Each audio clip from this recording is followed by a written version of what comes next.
观众朋友大家好，欢迎收看3月7号公司台记台下晡新闻，我是陈淑君。咱先来看今仔有啥物新闻重点。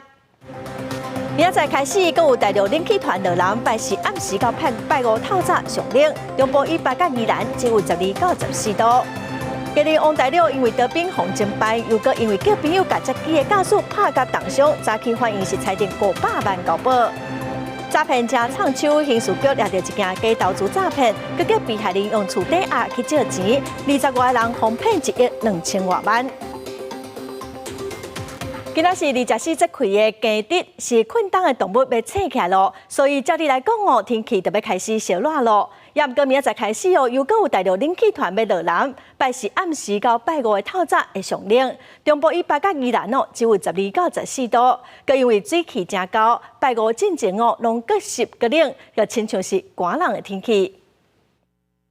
网友分享测试对台中大肚山向外海翕的天顶，真侪条雷亚光云隔空扑来，长度按算有500公里以上。将气象局长陈明典也直接讲真特别。2019年台中港也捌出现过，这是冷暖空气之间的风速增差，造成顶面暖空气起起落落，搁细鳞拢。伫暖空气的上升区产生分开，又搁随小气。中和作用之下，产生接近平行的雷亚光云。通常是在对流比较强的时候，一般讲是说在暖季的，也不算是很罕见的，但是拉得很长，比较完整啊，倒是一年可能只能看到2、3次。拜四大陆冷气团报道。上冷的时间点会伫初六暗时到初7透早，中部以北含宜兰是降到12到14度左右，南部含花东是伫14到16度之间，金门马祖是降到10度，甚至搁较低。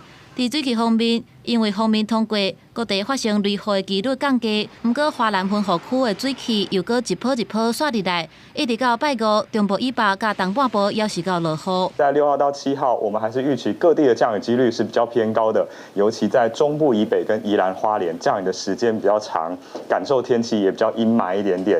到了礼拜6到礼拜天的清晨，华南雨区比较减少了，开始比较偏向于迎风面的降雨，北部跟东半部还是容易下雨的。整体来讲，初5到初7是湿湿冷冷，初8开始，剩北部甲东半部感受也是较凉。初9的日时，搁后来到日本海迄卡岛，台湾开始透温暖的偏东风，时到就明显回暖的感受。不过天气一时温暖，一时冷，气象署预估13又计有一波冷空气影响。不过敢会到冷气团的等级，搁要观察。公司新闻采访报道。前2天礼拜连假放扫，金门就因为蒙雾，海空交通大乱，有真侪民众飞袂转来台湾。早上9点外，军方嘛启动军机来搜运哦，载7载的民众飞去高雄。天色暗，搁落雨，旅客准备要坐飞机，不过唔是坐民航机，因要坐是军机。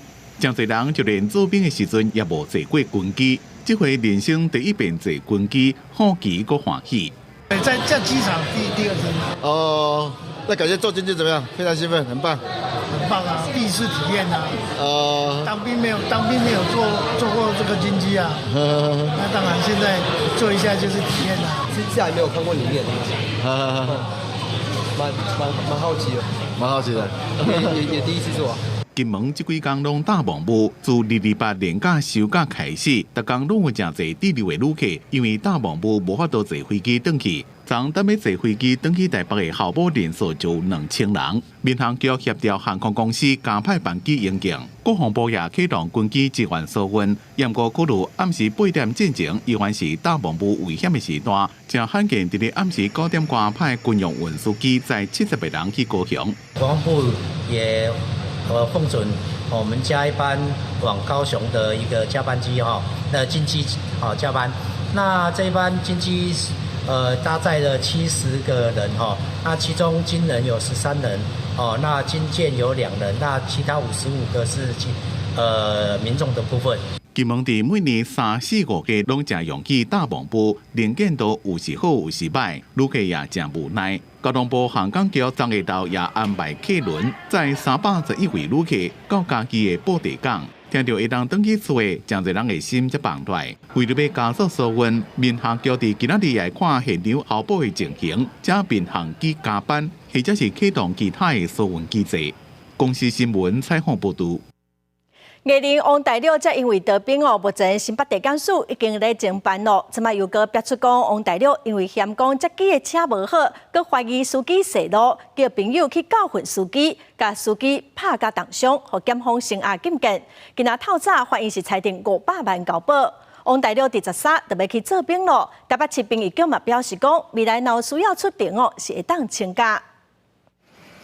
艺人王大陆进前才因为涉嫌闪朋友，受到新北地检署侦办。想袂到检警伫查考王大陆手机仔时，意外发现王大陆甲一位Uber司机互人整个影片传互其他的人等封神，怀疑伊是西人涉案，只好分案指挥警方侦办。测试警方甲王大陆甲伊姓尤的朋友，按照涉嫌犯杀人未遂的罪嫌，移送新北地检署复讯。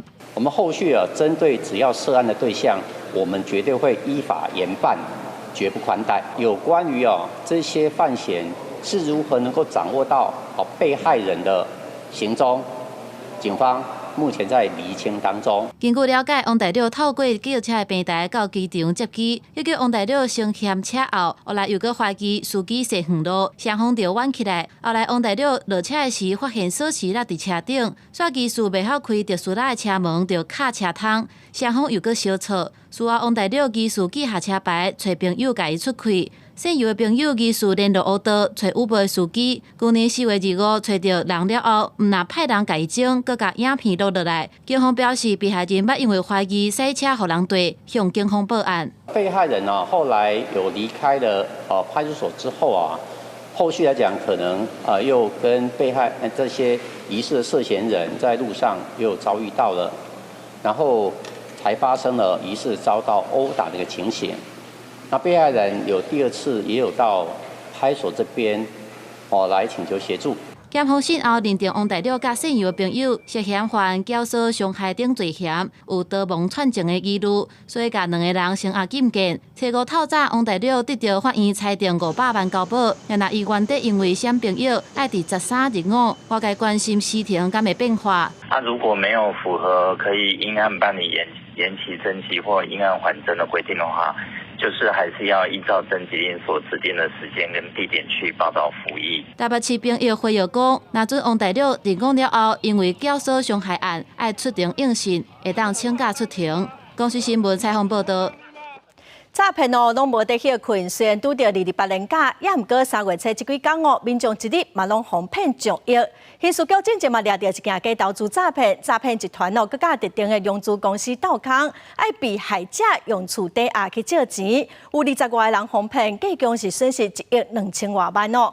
诈骗集团佮假做关心客户，爱被害人表示讲，伊是欢喜甘愿的，要来倒闭责任。警方将日记犯罪根据点压制嫌犯，抓到幕后的庄稼人。门打开。困到一半，人还阁帮忙就被抓到。被抓到这个穿乌衫的嫌犯，专门伫咧骗4大人，叫因投资股票、加泰达币、加现金骗了，阁洗脑被害人，叫因去抵押厝，阁继续投资。2轮骗来了，敢若被骗的20几个人，损失金额就超过1亿2000万。造表这个等是一个黄诈宣导他是要来规避刑责跟被害民众说这个你贷款是你自愿的。诈骗集团也阁叫被害人签客户关怀表，讲借钱拢是家己甘愿的，变做合法的交易就无罪。除了这种地面师诈骗愈来愈多，警方也发现有精品代购投资平台伫咧洗钱。民众投入了资金到这个平台里面之后呢，他把它去转成一些泰达币币商，再洗给这个电诈跟国外的不法集团。根据当局诈骗仪表榜，在台湾诈欺被害人财损金额依然真多，第1个是95亿外，2个60多亿，3个找这几天，一天拢有1亿外，尤其假投资上多。官方也点出其中的高风险族群，其中的年龄层大约都是在30岁以上，到这个所谓的61岁左右，因为这个年龄层它比较有财力。对金管会资料看到，金融机构竟是考做，去年是要加15万户，加准年比增加3万外，年头户无减少，颠倒增加，可见诈骗真严重。中央各部会打击诈骗。就要想出更加有效的办法。公视新闻采访报道。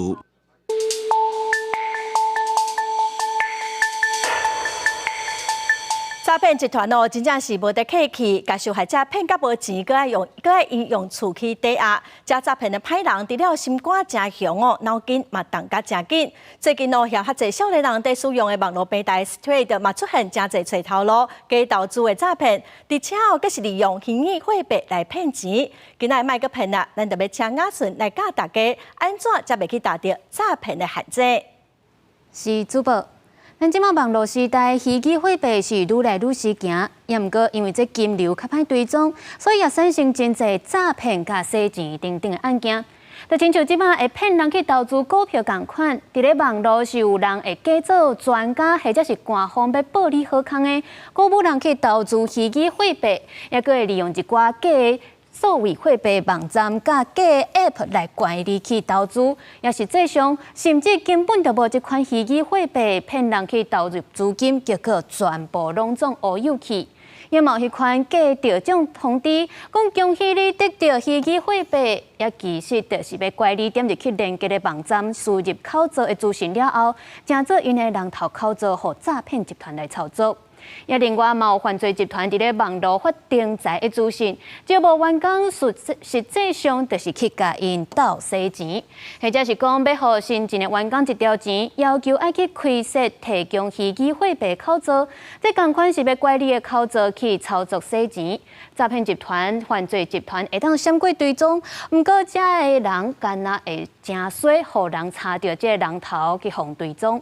而且即马因为这少年人是较爱用 Thread 这个社群平台，所以嘛真侪投资甲定财诈骗会看伫这顶头，专门来骗一寡会晓用网络，佮对虚拟货币捌无头少年家。所以提醒大家，咱看到这个投资的资讯，就一定爱加查证，唔通黑白点入去连接，也佮有网站，甚至是输入个资，互诈骗集团会当甲咱当作是人头口座。另外，咱嘛当家己来敲电话问165专线，确定敢是诈骗，而且佮会当透过一寡大型的虚拟货币网站来查验虚拟货币行情资讯敢有正确，也有区块链的金融集团开设咱的机器人，互人会当来查看对方提供的虚拟口座敢有诈骗洗钱的风险，大家做伙来防止利用虚拟货币来犯罪。咱今日的麦克片的单元就先讲到这，所来将镜头交转去给主播。来看华人市区哦，最近发生一起失电的意外，是因为一台载铁厝的大卡车无注意到管道，驶经过市区，无细力去交断车路顶头的电线，造成400多户失电。警方哦，卖去处罚。对警方路口监视器的画面看到，这台载着铁皮厝的大卡车，伫咧经过花莲市中正路甲中福路口时阵，铁皮厝去交到顶头的电线，电箱随跳电，附近大停电。很大声啊，想说怎么撞到什么东西，还以为是车祸，就往自动到电线。啊，现在怎么办？像蛋饼那类的还可以啊，但插电的那种烤面包就没办法。我们主要是因为电信线下来拉扯到我们的高压线，我们高压线有一条掉下来，导致说前面的开关跳掉了。意外发生伫咧初3早起9点半，市区总共443户停电。因为正拄好是上班时间，真侪店拢无法度做生意，特电赶紧派人来抢修。货运公司也叫吊车来处理，交通正乱，警方也依法开单。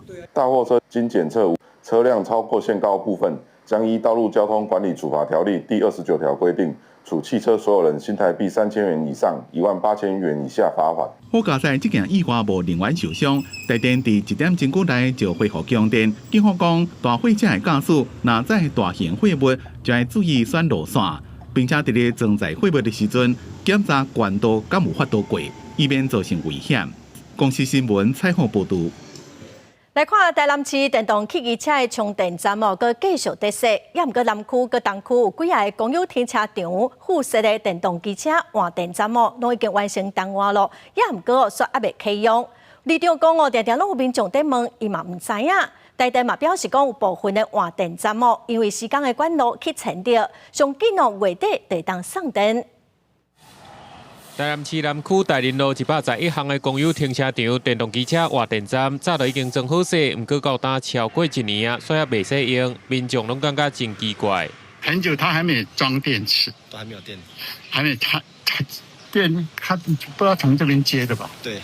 他电力公司有来看前几天，对，他都没有用，还没好。我不想。大概有1年多的时间了，这个拖了1年多，民众一直反映说啊，为什么好好那个释放那边，然后也不使用，然后让它风吹雨打，这也是一种浪费啦。那大林路附近水高社社区的大成路嘛换电站也未通电，民众投向里长甲民代တင်情，呼吁各单位应该全面清查、列表追踪，积极处理。李明一直问啊，里长这个换电站什么时候可以启用？可以用？我说快了，快了，人就回答快了，快了，人家都认为我是放羊的孩子。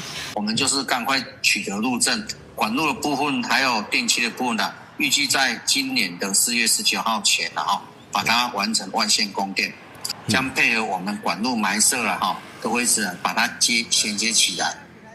预计这个本月底之前可以把它完成。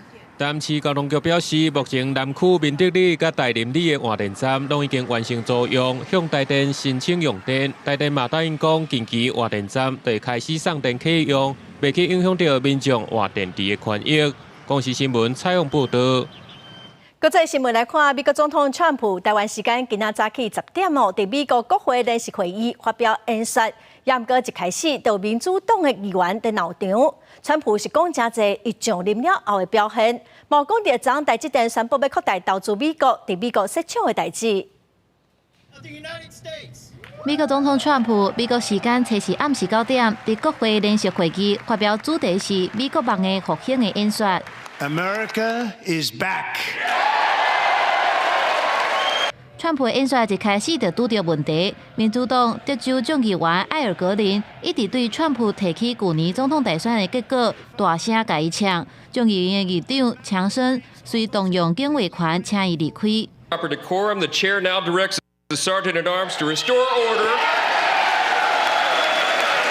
Remove this gentleman from the chamber. 川普伫演说当中又搁大力批评前总统拜登是美国史上上害的总统，也顺续批评现场的民主党议员无愿意为政府的伟大的成就来赞声。There is absolutely nothing I can say to make them happy, or to make them stand, or smile, or applaud. Nothing I can do. I could find a cure to the most devastating disease. They won't do it, no matter what. It's very sad. And it just shouldn't be this way.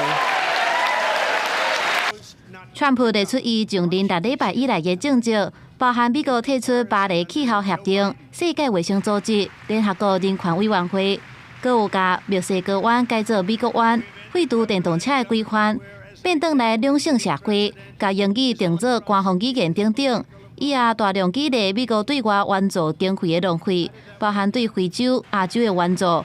真侪国家，美国民众根本都无听过，加上国内预算的浪费，有200岁国民搁咧申请社会福利金，伊誓言要甲这个经费全部省落来，用伫美国民众身上。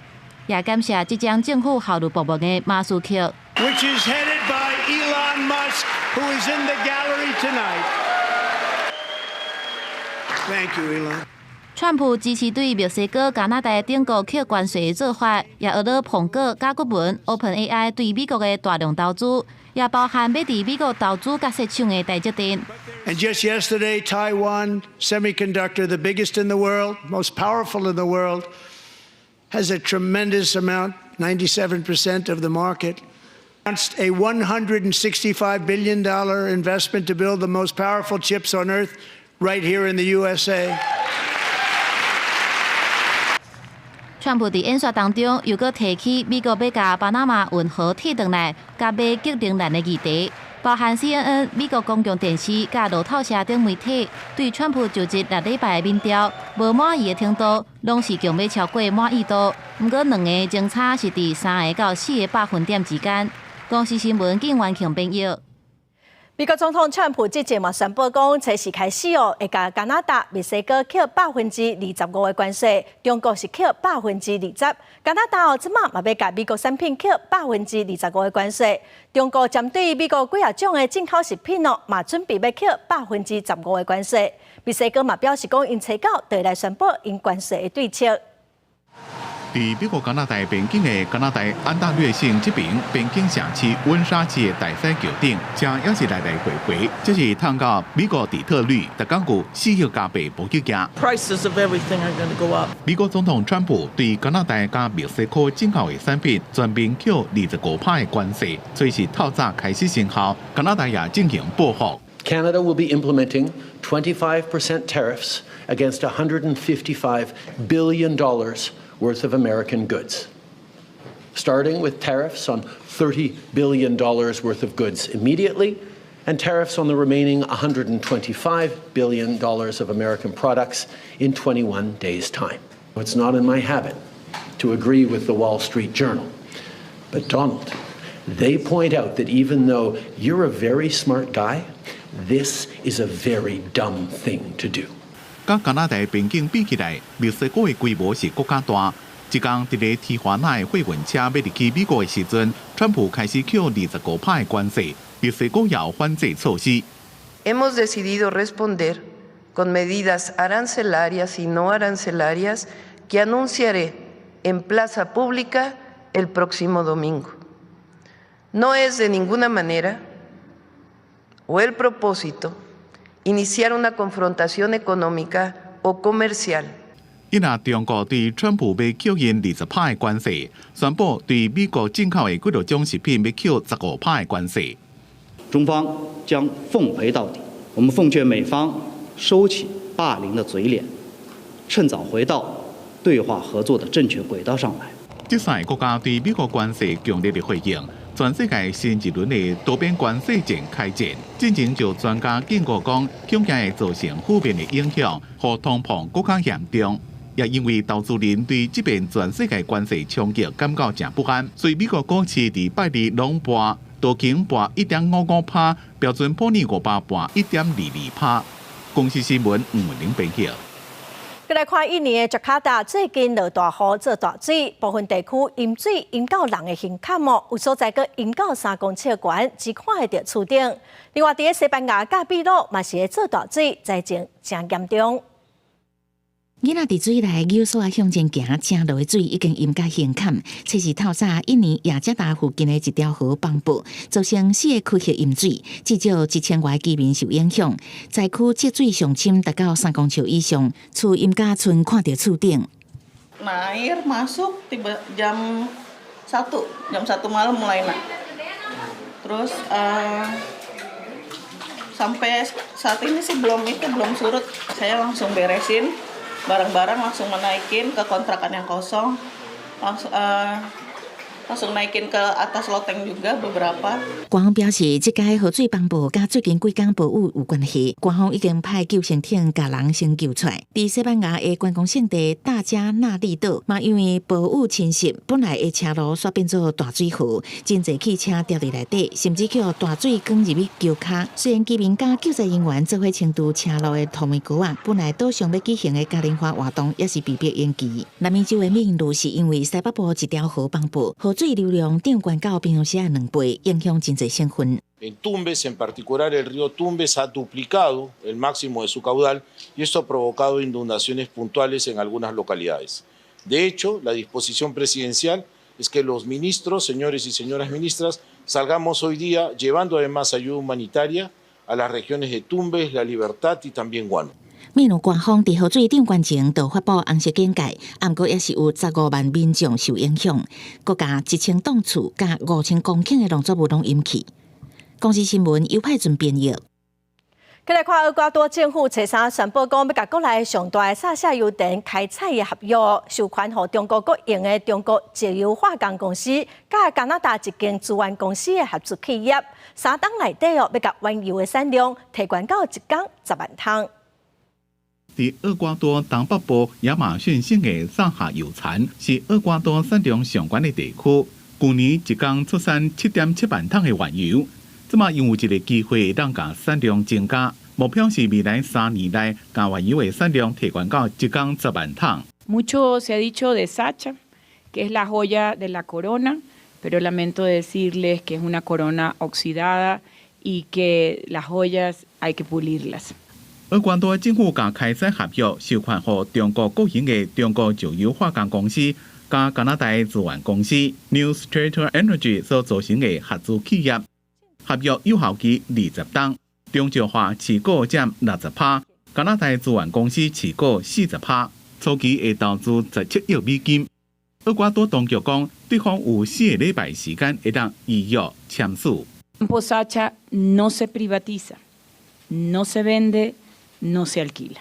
La propiedad del recurso es y será del Estado ecuatoriano, pero ahora será operado con mayor eficiencia. 厄瓜多是拉丁美洲规模较小石油生产国之一，目前一港的产量是46.5万桶，加这个地区当量级的巴西一个墨西哥比起来是差真多。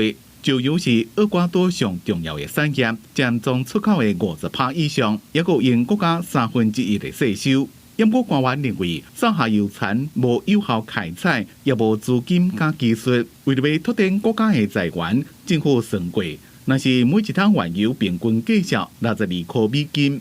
中国甲加拿大合资企业，伫未来20年会当增加产量差不多3.73亿桶，占国库收入的82%。公司新闻黄文玲编辑。国内消息咯，国内关心中选会已经公布罢免第一阶段联署审查的结果，计共是有32个国民党的立委头一阶段的罢免案通过了，民进党立委的罢免案拢爱个补件。罢免市卡新的林涵林、周兴成今仔嘛宣布讲，第二阶段的联署正式启动。国民党今仔嘛去监察院检举罢免团体违法收政治现金。罢免无序。公民前进。全台湾大罢免第一阶段审查结果陆续公布，目前针对国民党的立委有32案成立，不过民进党立委的罢免案却是零过关，需要补件。罢免案为市卡新的林涵仁、周兴成，搁在跨国团体宣布第二阶段联署正式启动。今天这些国民党，它不代表蓝的，它根本是赤裸裸的红色，已经无视于台湾选民的存在，他们眼睛只想看着北京，希望得到北京的关爱的眼神。那对于罢免来讲的话，大家有自己的一个节奏。国民党中央即摆也指出，网络流传疑似罢免团体港澳独秀春酒的相片，这个捐款去互罢免团体摕去食好料，佮怀疑罢免行动违法无款，想要闪过政治献金法的监控。来到监察院要把这一份资料、这一份陈情书里面写得非常的清楚，他们呢知法犯法。透过群组的方式匿名的方式呢，想要在里面呢教大家如何用现金去违法的募款。其实春酒这个用词是餐厅他们那边制式定的，不是我们自己写的。那我们这次的聚餐就是很简单的志工干部聚餐。经费的来源是？是我们自己吃饭出钱，觉得不需要一直管到我们有没有吃饭这些芝麻小事上。面对罢免四个炭烧，民进党是重新强调民团双向前行，国民党是反抢绿营动用国家机器。不是说民进党决定要不要做什么的问题，而是公民团体现在根本是拖着民进党往前走。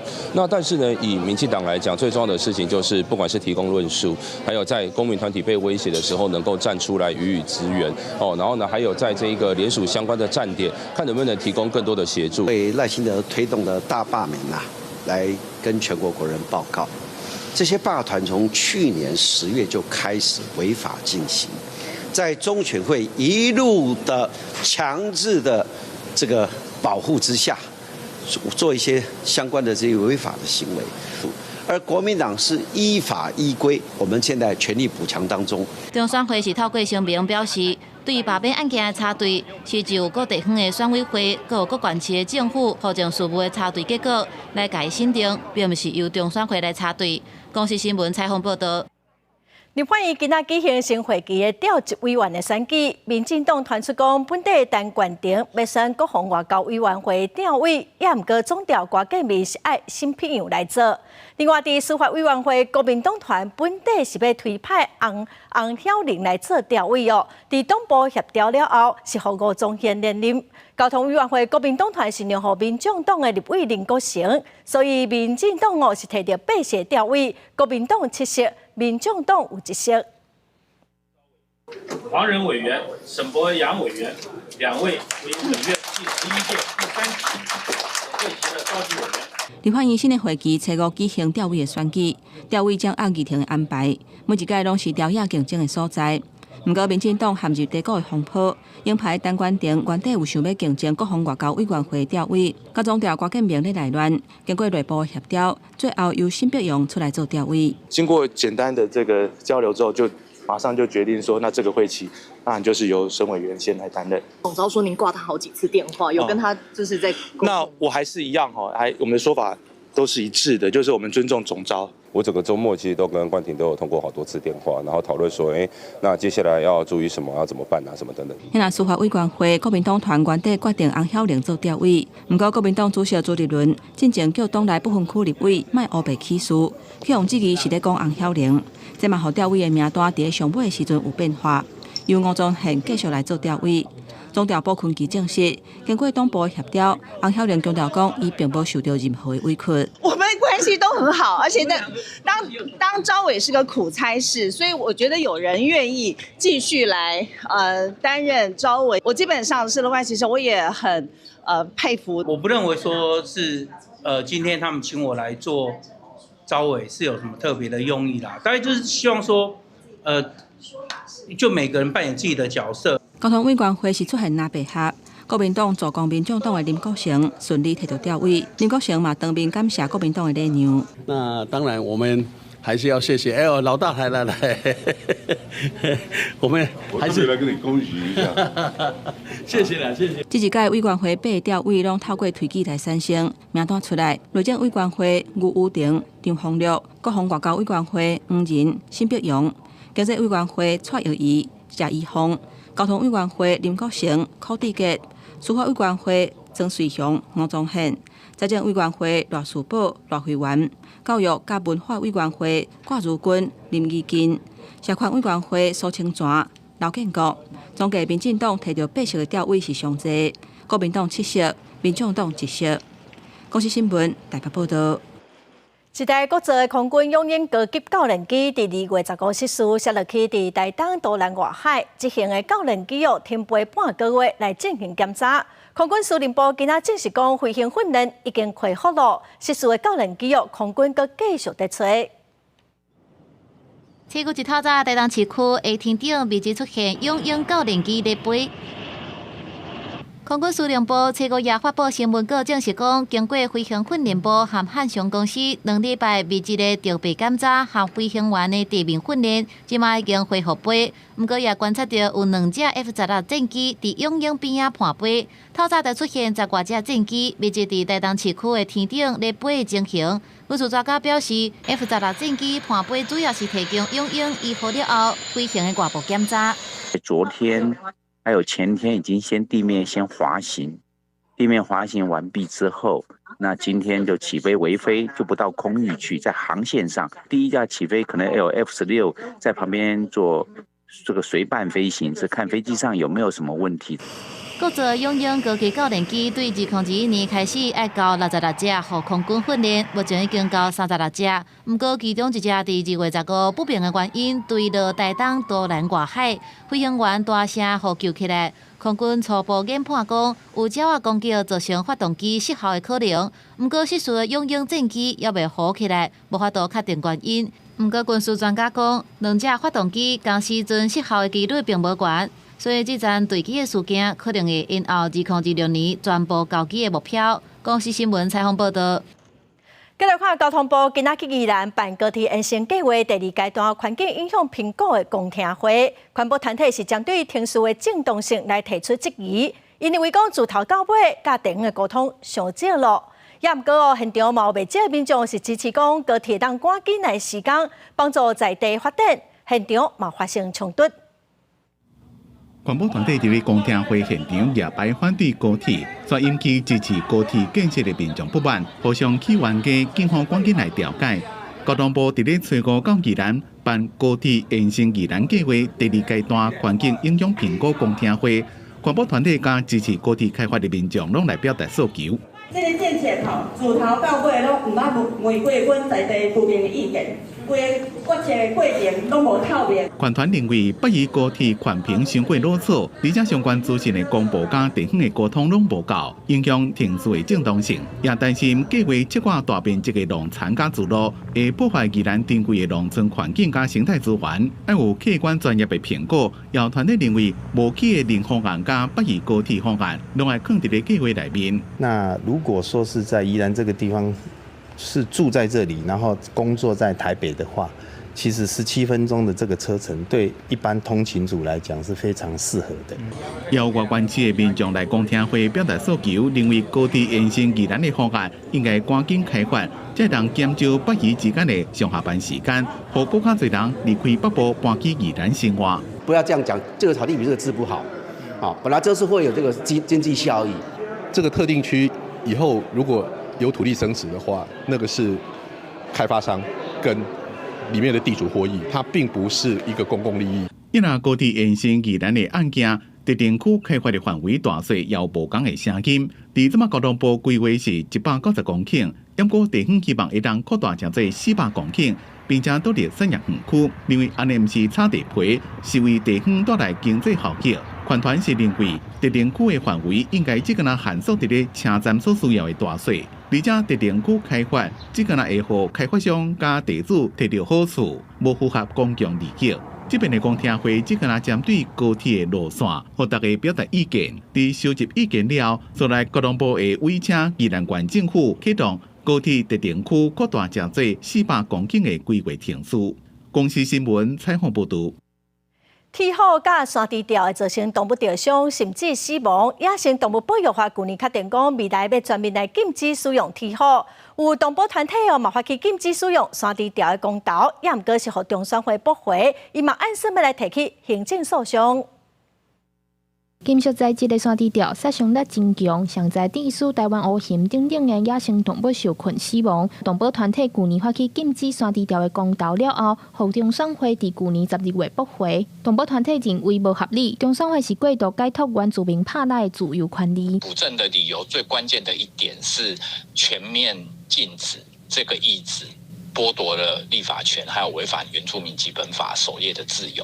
那我们补正完已经加了法律排除的但书，但是他还是一样坚持原住民狩猎方式剥夺，还有就是立法权的影响。去年4月份，针对野生动物保育法调整部分的修正草案，农业部当初有允讲，会伫1年内推广改良式的山猪条，才来杀禁止使用。根据野保团体的观察，目前有原住民和农民将传统式的山猪条拢换做改良式的。改良式的山猪条口径较细，含承受的重量有调整过，会使针对非目标物种的动物做过滤。动物若是去用夹到，伤害会比传统式的山猪条减轻小可。假设真的踏板踏上去，动物被套住之后，那它也可以减少动物在陷阱上面的伤害，就是在动物福祉上面可以做一个稍有一些改善。对，那它的套索不会因为动物的挣扎而越挣扎越紧。野保团体表示，除了原住民拍蜡，目前农村荒地也会使用山猪条，确实有这款需求。全面禁止使用游园要谨慎思考，因认为要加强使用者对使用改良式山猪条的意识，制定使用的管理规范。也那动保团体表示，动保法和野保法拢已经全面禁止使用天后，是安怎换做是山猪条了后就无适用。动保团体表示，会伫拜3去台北高等行政法院提起行政诉讼，主张撤销无通过提案的审核。记者中嘉义谢桂玲台北报道。来看一个姓吴的驾驶因为伫路口无让过路人先行，互警察开单，伊个上法院，法院是以车甲过路人离无超过3公尺，判伊败诉。伫台北内湖这个无车红灯的路口，一台白车要冲过斑马线，无停落来先让过路人，尾仔去互警察抓落来开红单。白车驾驶不服，认为家己有和行人保持距离，提出行政诉讼。不过法院认为伊和行人的距离无够3公尺，判伊败诉。那个有关于礼让行人的部分的话，就是要跟行人保持都是3组整木纹的距离，或者是就是3公尺来做认定。新北市采管处表示，驾驶伫咧车路看到过路人要过车路，唔若爱先停车先让过路人，车辆和行人嘛要保持3抓斑马线的跨度，也是3公尺的距离，才袂违法。若是无保持距离，机车会互人罚1200至1500块，汽车会互人罚6000块。长期关心行人安全的民间团体是认为，离偌远只是参考的数字，重要的是驾驶人爱有先让过路人的观念。政府在3个整木纹的这种设施上面的话，它是一个判断的方式，但我们不希望说这个判断方式去拘束到所有，或者是约束到所有的驾驶人，而是驾驶人能够有一个认知是，只要有行人要使用的时候，预备停让的这种想法。民间团体认为，用3抓斑马线的跨度，也是3公尺这款规定，焦点变作离偌远的经济尔尔。因建议政府会当伫咧人济的所在做独立的交通号志，让行人车辆拢有独立的时间过马路，才会当确保行人的交通安全。记者戴阿双、柯敏哲台北报道。法务部伫2017年审理有罪确定案件审查会互冤案的当事人有救济的管道，也毋过司改会是认为这个审查会无啥成效，伊呼吁应该针对平冤司法来进行修法，嘛建议讲伫监察院来增设冤案救济委员会，协助互冤枉的被告。平反需要调查权。平反需要调查权。为着避免冤案，法务部2017年成立有罪确定案件审查会，提供可能是冤案的当事人为向检察署寻求辩方的管道。但是民间团体指出，这个审查会欠缺强制性的调查权，也欠缺多方面的人才，无法度发挥功能。它是一个行政命令啊，那一个行政命令哪来的组织？哪来的人员？哪来的人事？哪来的法律的权限？当然就没有调查权啊。没有规定嘛，对不对？没有人员啊，没有人可以办啊，只有一个检察官，下面没有人，一定要有很多的人力才能够处理这些事情。到冤案的救济很强调跨领域的一些专业意见进来。民团统计有罪确定案件审查会制度为2017年成立到达，51个案件只有3件真正提出再审，只有其中1案成功予人确定无罪。民团这期成效歹。所以，因也提出民间版本的平冤司法草案，希望伫监察院下骹成立冤案救济委员会，而且加入国民法官参与审理。它要一个独立性，那成员是谁？有各种人员，可能退休的法官，可能是法律学者，可能是律师，可能是各种警察，可能跟一些鉴识专业人员组成的一个委员会。希望将监察院内部的这个本身就有的调查权，以及针对冤案的调查报告，将它制度化。民间团体指出，台湾的一寡冤案，亲像江国庆案、苏建和案、徐自强案等等，拢是由监察院先提出调查报告，尾手才得到司法救济。民团希望修法，伫监察院下骹成立冤案救济委员会，安尼施做也当加强监察院调查报告的法律效力，也当解决冤案找无救济管道的状况。记者郭林玉凯台北报道。今年领去团是一尊又搁一尊，台中苗栗内海山区大约是有2成到3成的财损。农粮署嘛同意讲1公顷要救助62000块。落雨天来到果子园巡视，苗栗农民看到已经翻倒几落届的来水，煞无法度发出果子，内心是感觉真无奈。持续低温，结果那个花苞都掉了，有的没有开，有的开花就没办法授粉。苗栗县是高接内海重要的山区，种的面积将近1200公顷，但是农民反映去年底陆续翻倒了后，受了几落波寒流的侵蚀。平地甚至出现过1度的低温，地属三湾、岛南、大湖等地有超过25%的内海水出现旱害死亡。县长总统真堪灾，讲会向中央争取农业天然灾损现金补助。这次核定的金额大概是每公顷补助62000块，让农民的损失减少。台中市也有同款的灾情传出，农民表示今年旱害的状况真特殊，气温冷热交替，佮加上风雨。内海树停止生长，花苞拢乌起受损，这当搁再买来水来翻倒。目前初果当是有31%，后里是有2成的果子园出现灾损。今年的寒害很特别哦，冷了3天，而且又好天气好了2天，我们农民还放心一点，结果又来了5天的寒害，又更严重，又雨又风又寒。那个他怎么受得了？农业部这边会尽快的来公告救助的事宜哦，让我们的农友都可以尽快来去公所申报。那这个救助金额的话，就是我们中央政府这边农业部补助的救助金是每公顷6万2哦。农粮署强调，依照农业天然灾害救助办法规定，高接来啊每公顷会使救助6万2千块，台中市府另外补助福建住宅每公顷1万块，农民会使赶紧向区公所提出申请。公司新闻苗栗台中报道。来看桃园中坜的警方哦，2月伫坐车的路口甲银行哦设来提醒交通安全甲预防犯罪广告的扛棒，嘛效果是袂歹哦。也毋过有民众是反映讲扛棒伤大咯，影响到安全，目前哦马路已经先停落来咯。路口大块警察的扛棒加上标记，民众是真好奇，抑个有人家翕起来放去网络顶，引起大家讨论。有人学到讲，赛车会当看到烟头佮水的警察有警示的效果。不过，嘛有人认为讲这扛棒伤大块，会影响视线佮行车的安全。我觉得是好的啊，不然这里很多也有很多闯红灯的也有啊。本身开车或骑车的人，其实有些人都还骑得蛮快的。觉得效果不太好啊，对市容也没有很好看，就像广告看板一样。他那也有警示语啊，如果喝酒怎么样啊？会喝的人就会喝了。警方表示，设置扛棒嘛是为着要改善交通。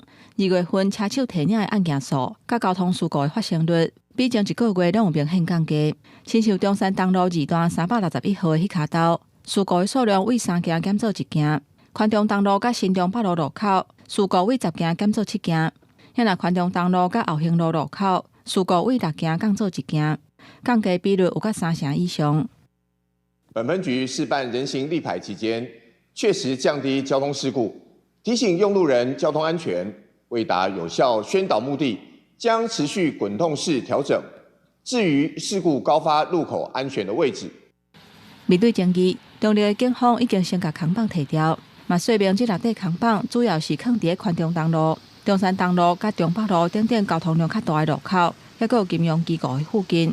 针对食酒赛车、超速等等交通安全，还有诈骗提领犯罪行为，来做预防宣导。未来对宣导的方式嘛会详细评估，而且随时检讨。公司新闻桃园报道。云林县哦，伫2023年引进公共智慧脚踏车的系统，提供斗六好尾、西里甲斗南计共1000台脚踏车，当月有55万人次骑过哦。北港、水南、佮有口湖、土库，即马佮要增加200台44个点，为了方便游客甲民众。3月开始准备迎接挂乡的人潮，为了要互来到云林北港的乡镇卡，也有游客，更加深入游览附近的景点。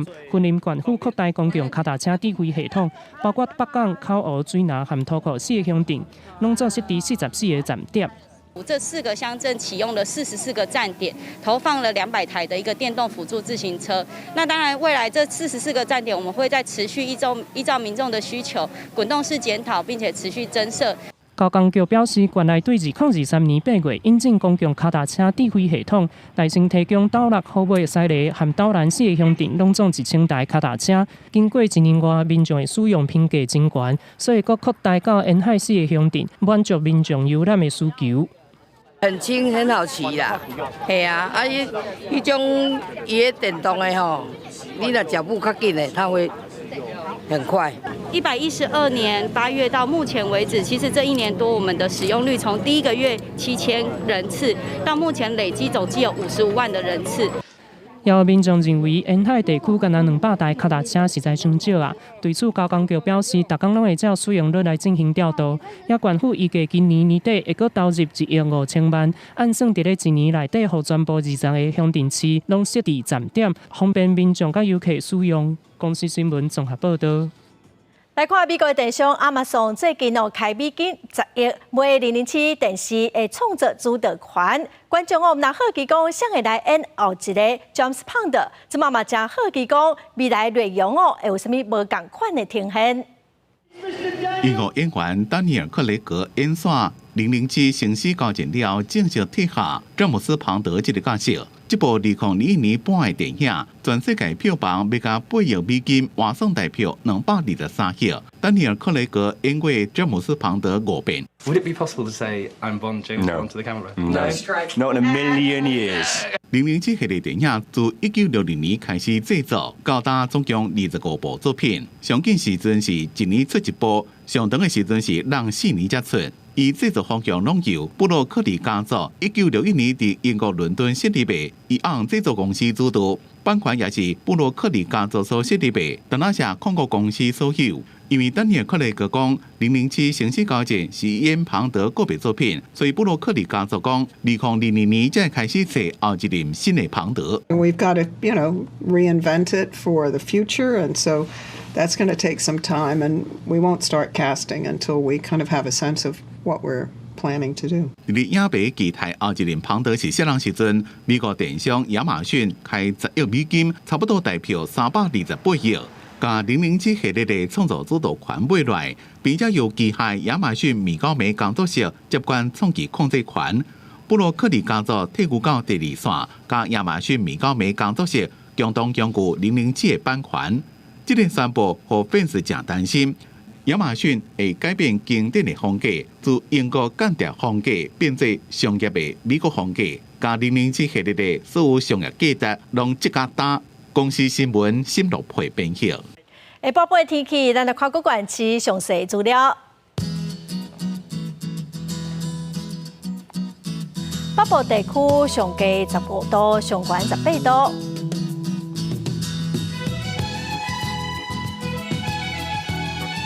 中部地区上低15度，上悬23度。南部地区上低21度，上悬29度；东部地区上低18度，上悬25度；华岛地区上低9度，上悬19度。感谢观众朋友收看《公视台记台》下晡新闻，我是陈淑君，明仔载下晡3点，咱再会。